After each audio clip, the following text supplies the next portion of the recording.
Hello, and thank you for listening to Operation Agency Freedom, where we are bringing you top secret advice from the world's most badass digital agency owners and influencers.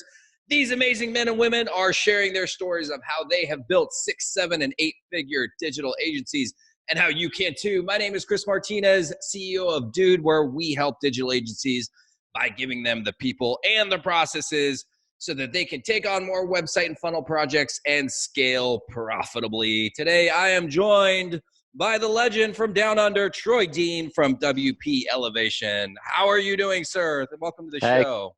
hey, Chris, I'm good. Thanks, man. Thanks for having me. It's a pleasure. It's a pleasure to talk to you. I've been seeing your ads everywhere, and I love it. So I'm so stoked to have you on the show. Awesome. Well, yeah, sorry about the retargeting stuff there. No, man, keep it going. Oh, it's awesome. You're staying top of mind. I love it. So That's good. we're going to get into your story and all the things, the cool things that you're doing with WP Elevation in a second. But of course, we start off every episode with a little roundtable discussion. And so today we're going to talk about your passion for music. And I know that you're a guitar player and you used to be in a band and all that good stuff. So, and coincidentally, we actually had Roland Frazier on the show a few months ago, and he also was in a band as a teenager. Also a guitar player. So, this is like a theme that we have going where you guys are. Yeah. It's really funny. We've got like in WP Elevation, which is a business coaching community for web agencies, we have got a ton of musicians. So many. We've got military band members, we've got bass players, we've got sax players, we've got a heap of guitar players and drummers. And I just think it's there's something creative about doing what we do in the digital space. Yeah. Which is similar to music. See, the thing with music is, I played in bands as a teenager. I was in a band. We're a glam rock band, right? So we were like, oh my God. I was like, Tell me you have photos of that. I do, man. I have photos. Yeah, they're not. I haven't got any photos online, but I'm gonna have to go. I'm gonna have to scan them all in because this is like, I'm like mid 40s now, right? So this is like in the mid 90s, early mid 90s, like pre-internet. So I'm gonna have to get all my photos out and scan them in. But I used to like dress up in like full face makeup and like 6-inch platform shoes, and I was like very influenced by David Bowie and Mark Bolan and T-Rex, and that's great. And yeah, we had a ton of fun. But I think there's something about. The thing about music is it's instantly gratifying. You can pick up this. Well, I love the guitar. You can pick up a guitar. You can noodle around. You can come up with something, and like within a couple of minutes, you can be like really inspired and in a new world. Mm-hmm. And I think the web is similar because I remember the first time I learned how to code, I was blown away that I could like write some code on my keyboard and then go to my browser and hit refresh and see the changes immediately. And it was like an instant dopamine hit in that instant gratification. So it's there's a lot of musos that end up in the web space. Yeah, and you were telling me that you still play pretty much every single day, right? Yeah, I've got a guitar next to me in the office here, and I've got a studio downstairs where I've got a bunch of electric guitars and amps, and we've got a recording set up downstairs, and I've got a guitar in the hallway at home. So, like, first thing I do when I get home at the end of the day, walk in and pick up my guitar, and my little son, Oscar, who's 2.5, he comes and sits next to me, and we play nursery rhymes and noodle on the guitar. And I play every day, man. It's like medicine for me. It's like, it's just it's good for the soul. Yeah, that was actually going to be my next question. Is it like therapeutic for you, or is it more of like a creative expression type of thing, or like how does it fit into the workspace now? I find it very calming. So I'll give you an example. Like Oscar's 2.5, so he's really pushing boundaries now, and every now and then he'll just like chuck a major tantrum for like no apparent reason. And the minute that never happens. Yeah, the minute he starts to freak out and ramp up, I just walk into the hallway, pick up my guitar, and just start playing guitar licks on the guitar. It's a soothing thing for me. If I'm deep in thought at work, or I'm kind of trying to figure something out, I'll generally turn around, pick up my guitar, and just start noodling little licks or whatever, just to try and keep me in a calm state. So I find it very, very soothing. The byproduct of that is, ironically, I'm probably a better guitar player now than I've ever been because I'm playing all the time, but it's almost subconscious. It's almost like I forget what I've learned and I'm just playing. The music's just coming through me, and I'm just noodling subconsciously without even kind of thinking about it. And sometimes I'll be going, oh wow, check that out. I'm actually not too bad. Right, right. Because I'm not thinking about it, you know? Well, I think the same is true in business too, right? I think Yeah. as agency owners, our business owners in general, we overthink stuff instead of just doing, right? You Yeah, know, it's totally. and I'm curious if maybe you feel like you're a better business owner too because of your consistency with the guitar, maybe. Well, it's funny. Like, I think, yes, I am, but our business is now at a point where we're going into a new stage of growth that I haven't navigated before. So Mm-hmm. I'm also hyper aware of what I don't know. Mm-hmm. I feel like I'm standing on the edge of the abyss and I'm looking down into a great big black hole and I'm like, holy shit, man. Like I'm going to need some help to do this. Yeah, yeah. Um, which is good. It's scary, but it's a good place to be because I'm way out of my comfort zone, which is where the growth happens. So I feel like consistency. It's really funny. I was just on a mastermind call this morning with our mastermind members, and we're talking all about consistency. Like consistency is key, and I think that's probably like the number one reason that people fail at anything, whether it's going to the gym, whether it's learning how to play guitar, whether it's running a business, is they quit. So I think the challenge for a lot of us is that to succeed at anything, whether it's going to the gym, whether it's learning to play guitar, whether it's running a business, whatever it is, the challenge, the key is being consistent, taking consistent action every single day Mm-hmm. and incrementally just moving the needle forward, right?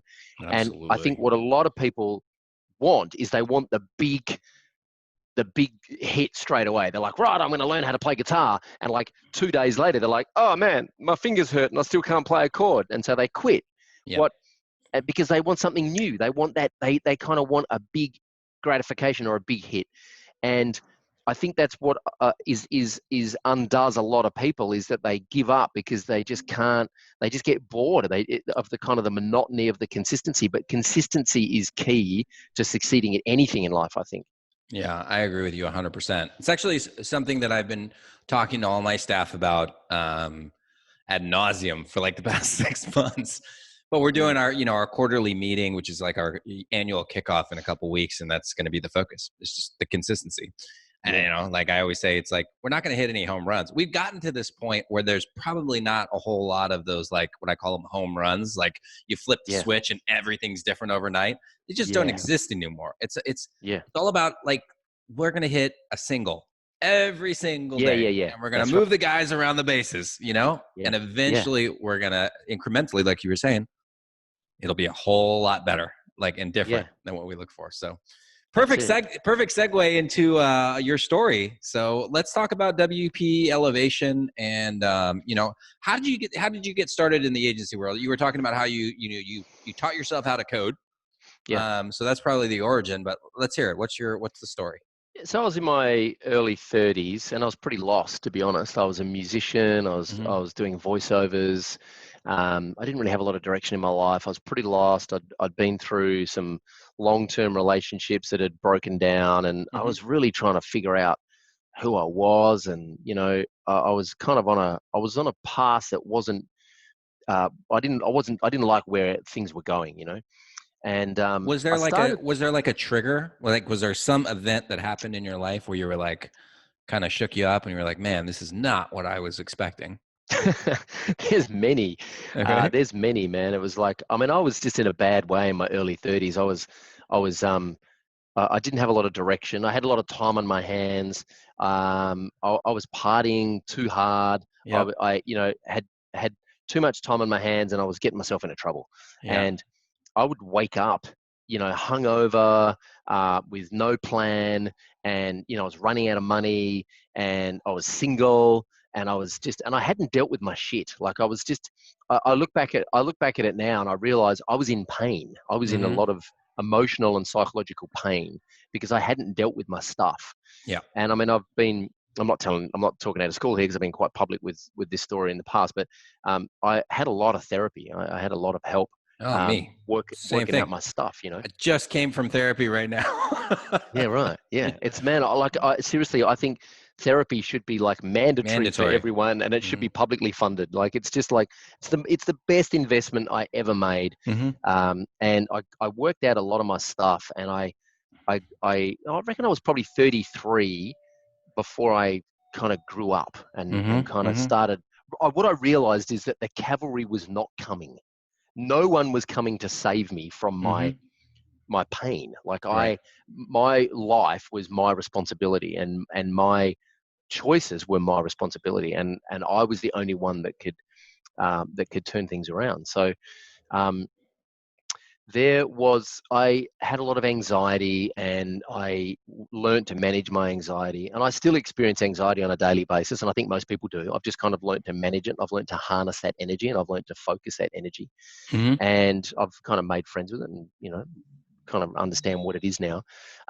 But what happened was I was playing music and I was doing voiceovers, and I discovered the web, and I started just building these little websites to promote myself as a musician and a voiceover artist. Mm-hmm. And then I was kind of doing voiceovers in studios around town, voicing commercials for TV and radio. And the people that owned these studios would start asking me, they'd say, "Oh, we saw your website for your voiceover stuff, and it's really cool." And who did that? And I said, "Oh, I do it. I'm learning how to build websites." And so I started building websites for these post-production studios for really cheap fees, so I could learn how to do it.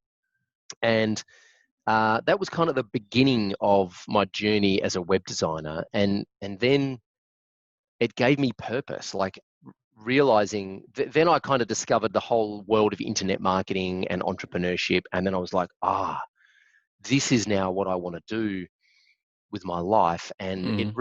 it really was a huge turning point for me, because it kind of got me out of trouble. It was like it gave Mm-hmm. me meaning, it gave me purpose, it gave me something to focus on, gave me meaning. And now, like, I don't know, 13 years later, here we are, and I feel like I'm one of the luckiest people on the planet. So, what is it that you specialize with in WP Elevation? So WP Elevation is now a business coaching program for agencies. So I had an agency from 2000. I started out as a freelancer in 2007. We started the agency in 2009. Mm-hmm. The agency ran till 2012. I'm happy to talk about this. I was basically kind of ended up in business with the wrong business partner. No animosity there. We just wanted different things out of life. So I eventually left that agency and went out on my own again as a freelancer. And I was going to and we kind of ended up doing a lot of work in the non-profit sector, particularly in the drug and alcohol sector in Melbourne, which is Mm-hmm. interesting. And we were kind of doing digital marketing for campaigns, like driving traffic to landing pages, getting people to sign up for campaigns, and give up alcohol for the month of February and raise money for charity. Mm-hmm. Um, and that was kind of a really nice sweet spot for us. And we also did websites for landscape gardeners and kitchen designers and architects and accountants um, and then in sort of 2012, I was going to a lot of web design conferences, and there were a lot of people asking, the same. I just noticed the same questions coming up all the time, like, how do we get clients? How do we manage our workflows? How do we do project management? How do we, Mm-hmm. get content from clients? All the same questions. I was like, I feel like I've solved a lot of these problems. So people started emailing me and asking me, how do you write proposals? And I just started sharing my processes with people on email, until I got to a point where I was like, I can't keep doing this, because I'm answering the same questions over and over again. And Uh-huh. I'm actually getting a lot of gratification from people when I do share my stuff with them.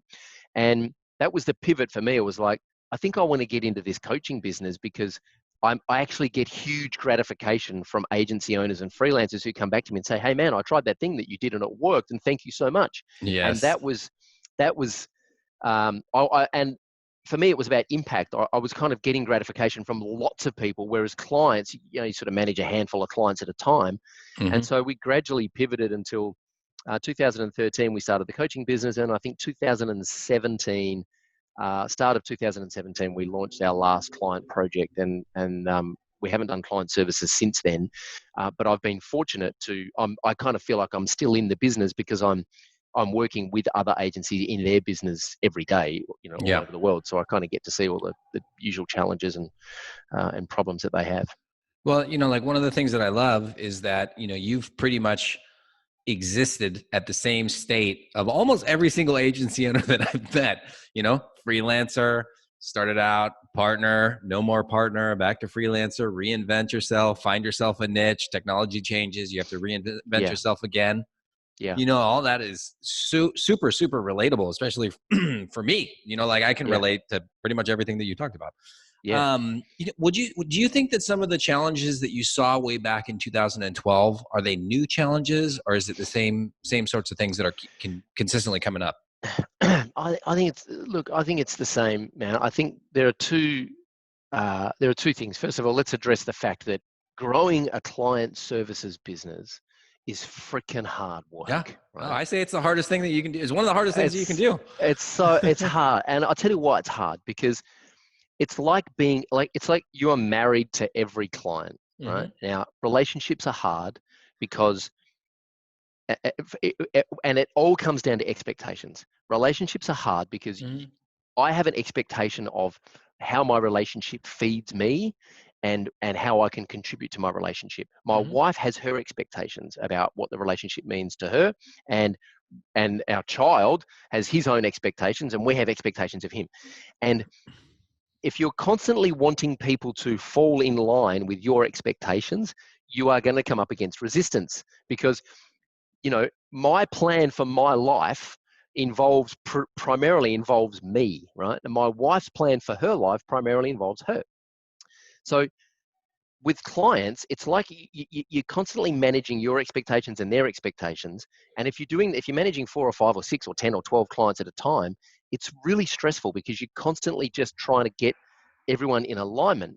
So, Hmm. so first of all, expectations and managing expectations make growing a client services business really hard. So the key to that really for me over the years has been to productize as much as possible and to standardize as much as possible so that Hmm. you set expectations right from day one. Now, the second part of this is so that's kind of like a mindset challenge. The next part of the challenge is really a tactical thing, which is um, the same challenges come up. How do we get decent clients with decent budgets who aren't going to try and just negotiate on price? How do we get content out of clients? How do we stop scope creep? Hmm. And how do we grow this thing so that we're not working 100 hours a week? Because every time I take a project on, it's like I put the brakes on the business because I now have to go do that project and I can't Yep. focus on biz dev until that project's finished. So that whole feast and famine cycle, they're the most common problems that have been around since the dawn of time, I think, when it Yeah. comes to a client services business. Yeah, absolutely. I mean, I say, the agency world, it's so difficult because there's so many moving parts, and every moving part is an opportunity to not be super efficient and essentially lose money. Yeah. And so, and nobody ever teaches it, like there's a lot of people who I think most of the agency gurus, they always talk about just doing lead generation. Yep. Well, if you've been doing this enough time, you realize that operations is really where you're going to make or lose all the money. Because like Correct. taking on more projects, for example, some big agencies, they'll get a new, $100 million client and they'll just go and buy, 10 more people. Whereas Yeah. a small agency, they can't do that. So That's you got right. to be really, really smart about how you're allocating your resources. And that's why I agree with you 100% when it comes to the productization and standardizing everything. It just makes it Yeah. so much easier to do more with less. That's right. And you're absolutely right. Like it is possible to grow a client services agency. You just have to be big. You have to do it at scale. You have Mm-hmm. to have lots of people. And, I mean, I've heard stories of agencies acquiring other agencies Mm-hmm. because they need the people. So we get these clients coming down the pipeline. We're just going to go buy another business and Mm-hmm. integrate them because we need the talent pool. We Yep. don't want that other business's client book. We just want the talent pool. Right. So at that level, you can do that thing. But if you're a freelancer or you're a small team of less than 10, Yep. you got to be super strategic about the work that you take on and how you grow the operations. And you're right. Everyone talks about lead gen.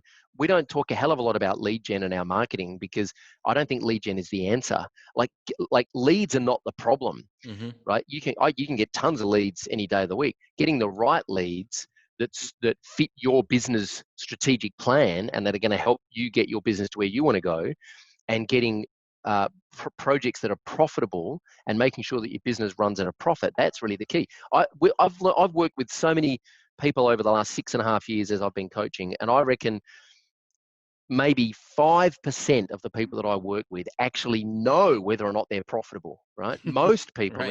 in this business are like, well, I just go to the bank and I pay for things and there's money in the bank account, so we're doing well. but they haven't worked out whether or not they're paying themselves a wage and there's profit left over.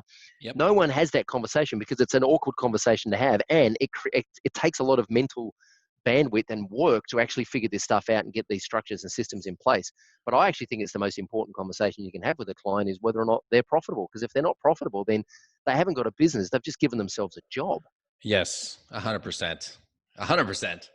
Dude, we could talk about this forever. Yeah. But I do have another question that's that I just, was thinking about. The business, the industry is changing constantly, and in my opinion, it's way over impacted. Like, there's a lot of people in the space. There's such a low barrier to entry that a lot of people are in there and they're making false promises to clients, and that's why every single business owner out there has been ripped off. Not saying that they haven't, but yeah, I mean, there's a lot of people out there who are promising things that they just can't deliver. Where do you anticipate the agency world going in the next 2 to 5 years? Look, I think the cream will always rise to the top. I think I think there's a lot of business opportunity seekers in the kind of agency space who are like, oh, I'm gonna, and unfortunately, there's a lot of people who are also in the coaching others how to start an agency who there's a lot of people who are their intention is good and their heart's in the right place and they're doing a good job. There's also a lot of people in that space who are selling a dream, I think, and a lot of people are buying that dream. And a lot of people are finding out pretty quickly that it's a lot of hard work and that the dream is kind of horseshit. Or it's short-lived. Sure, you can sign some clients and run their Facebook ads and go and live in Bali, but I mean that's a short-term thing. Like, there's very few people that can actually pull that off. We've got a couple of students who are location independent in terms of, like, they actually travel the world. They have a team that run their business. It's all set up through recurring revenue and retainers and maintenance plans or SEO or pay-per-click, ad campaign plans. But there's very few people that can actually pull that off. Partially because the mindset of being location independent is very unsettling. I mean, I'm technically location independent. I just choose to spend most of my time in Melbourne because this is where my family is, and I like the structure of having an office, and I like my work environment. It's very hard to work while you're traveling. It's a very difficult thing to do from a mindset and a productivity point of view. But anyway, to answer your question, I think there'll always be business opportunity seekers that come into this space. I think they come in for a short period of time and then they leave. They go and chase another thing. They might, buy into the ClickFunnels dream and go and try and set up an Amazon drop shipping business or whatever. So I think there's a lot of people there's a transient population that come in and out of this space. I think the people who will win are the people who just stay consistent and who eventually specialize. And I think that's really where the model is going. So we've got a member in our mastermind program who, average price point of their project's probably $70K, right? And they work on enterprise content management systems. So they work with their customers are really other agencies. They're such a specialist that when other agencies go and deal with an enterprise client who need an enterprise CMS, they call Peter, my client, because he's known as they're the best at what they do. And so if you want your Porsche serviced, you take your Porsche to a Porsche servicing garage. You don't take it to the local guy on the corner who services, Toyotas and Hondas. Right. So I think specializing is where we're going to end up. And I think technology and AI and robots are going to do a lot of the manual work that we're doing now. And I think our job in the next 3, 5, 10 years is really going to be at, what our job should be as human beings, which is to build relationships with other human beings and figure out how to help them solve their problems and leave the data entry and the manual stuff to the robots. I mean, there's already AI platforms that will place your ads on Facebook, write your creative, write your copy, choose your creative. And the ad platforms want your ads to be super effective and super efficient and not cost you a lot of time, because that gives you a better ROI, which is going to keep you using their platform. So as AI and robots kind of take over the manual stuff, I think our job is really to become strategic thinkers, and the more we'll be doing the work above our shoulders and the less we'll actually be on the keyboard. Are there any things that you're doing right now to help your clients to become more strategic thinkers? Yeah. So one of the things that I think is really important is to develop some IP as an Mm. agency that people trust process more than they trust people, right? Mhm, And mhm. the example I always use is you go to a restaurant and you walk in, with your partner, you go to a restaurant, you walk in and you stand at the front door and it says, please wait to be seated. Maybe you've got a booking, maybe you don't. Someone usually comes up and says, hey, table for two. Yeah, great. Oh, cool. We've got a table. Do you have a booking? No, that's okay. We've got a table up the back here. They walk you to the table. They bring you some water. They go away for a few minutes. They come back. They take your drinks order. They go away. They bring your drinks back, and then they take your dinner order. And we know how this works because it's familiar, right? Well, if you walk into a restaurant with your partner and you're standing at the front door for 3 or 4 or 5 minutes and nobody comes up and acknowledges you, the system's not working. There's something wrong with the process. And we start to feel uneasy and we start to go, if they can't even get this right, how's the food going to work? I'm Exactly. not ordering the seafood here because I don't trust these guys know what they're doing. So having a unique process that you can take your customers through to help your customers achieve their outcome, I think is really uh, Dan Sullivan wrote this great book called Unique Process Advisors, Mhm. where and the example I'm giving here kind of exemplifies the point. There were 10 financial advisors who had kind of capped out their earnings on their commission structures. They took what they were doing, they repackaged it, what they were doing, into a unique process and kind of called it something else and repurposed it, delivering the same deliverables, but just packaged it up as a unique process. And they all exponentially grew their business. So Unique Process Advisors by Dan Sullivan is a great book to read to kind of get your head around this, is to take what you're currently doing and repackage it into some kind of unique method or unique process. I think is people are more likely to buy the process than they are just to buy your experience. Yeah, I agree, because the process, well, it doesn't guarantee success, but it makes you feel like you're getting guaranteed success. It's Yeah, that. that's right. People feel like they're in safe hands if there's a process around it. Exactly.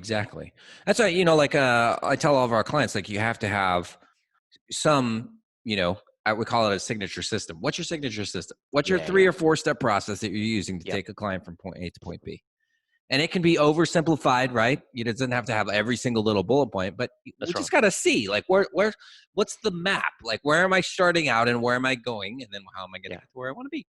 yeah, So, yeah. exactly. So Mike Michalowicz, who wrote Profit First, Love that book. Yep. yeah, it's great. His latest book, Clockwork, he basically talks about the 4 big parts of any business, like mainly service-based businesses, which Mm-hmm. is attract, convert, deliver, collect. So how Mm-hmm. do we attract leads? How do we convert them to clients? How do we deliver the value? How do we collect the cash? And if you think about digital marketers and the space that we're in, my process way back, in 2007 when I first started out, my process was attract, convert, attract, capture, nurture, convert. So how do we attract people to what it is we're doing? How do we capture their information? How do we nurture the relationship? How do we convert them into clients or customers? That's what I taught my clients. That's the system that I use for nonprofits. That's the system I use for accountants. That's the system I use. That's what we did. Now, yes, it included building a website or a Mm-hmm. landing page. Yes, it included running ads. It included some email marketing, but I wasn't selling them email newsletter templates. I was selling them the online marketing blueprint, or whatever we called it. I was selling them attract, capture, nurture, convert. That's what I was selling them, and that's what they bought. The deliverables are just how we did it. But people don't buy the deliverables, people Mm-hmm. buy the outcome. Yeah, absolutely. Awesome, man. Well, believe it or not, we're like at the end of the show. This flew Man, I by feel like faster than we're like just one. getting started. I know. We'll definitely have to have you back on, but definitely lots of pearls of wisdom that we were able to drop on our audience. So, thanks obviously for coming on the show. What's the best way for people to get in contact with you? So we have a free Facebook group, which is about 5.5, almost 6,000 people now, all digital marketers. It's called Digital Mavericks. Mm-hmm. So if you just go to Facebook, .com/groups/digital mavericks, join the free Facebook group. It's totally free, and that's probably the best way to get in touch. And say hi, introduce yourself, tag me in a post. I'm in there every day answering questions and having great conversations with agency owners and freelancers all over the world. So that's probably the number one place to come hang out. Perfect. And who would be the perfect person to reach out to you today? Someone who is like someone who has seen the possibility of like growing a serious business that Mhm. provides a great lifestyle and who loves the web, Yeah. and who not someone who's just like looking for the next business opportunity or the next drop shipping opportunity. That's not, that's not the game that we're in. Like, um, I love digital marketing and I love freelancers. I love people who really want to drive their own bus Yeah. and provide for their family. And I've just seen it happen so many times. And it's such a rewarding part of our job is to see young families living the dream, traveling around, spending lots of time with their kids, running their business from home. It's a very rewarding part of what we do. So Yeah. that's probably the avatar that we appeal most to. Awesome. Yeah. I mean, it's one of the best parts about working in this industry because, I've not always done this, but like the people that run digital agencies are typically really cool. Like they're really Yeah. nice. They're really friendly. We all have really big hearts, like Yep. I at least for me, when I was running my agency and even now, and you kind of alluded to this as well, it's like when our clients have a win, I Yeah. mean, God, that's better than us getting a win. Like we are Yeah. so connected to the results that we're getting for people. Yeah. And that just means that like everybody in the digital agency space is typically a really cool human being. So Yeah, totally. I agree, man. And awesome. and I think open source technology has fostered a really great community as well. It's a really Absolutely. really great community in the web space, and yeah, it's a good place to play. So awesome. All right. Well, to all of our listeners, I want to thank you all for tuning in today and make sure you return next Thursday and every Thursday for the next episode of Operation Agency Freedom. Thanks so much for being on the show, Troy.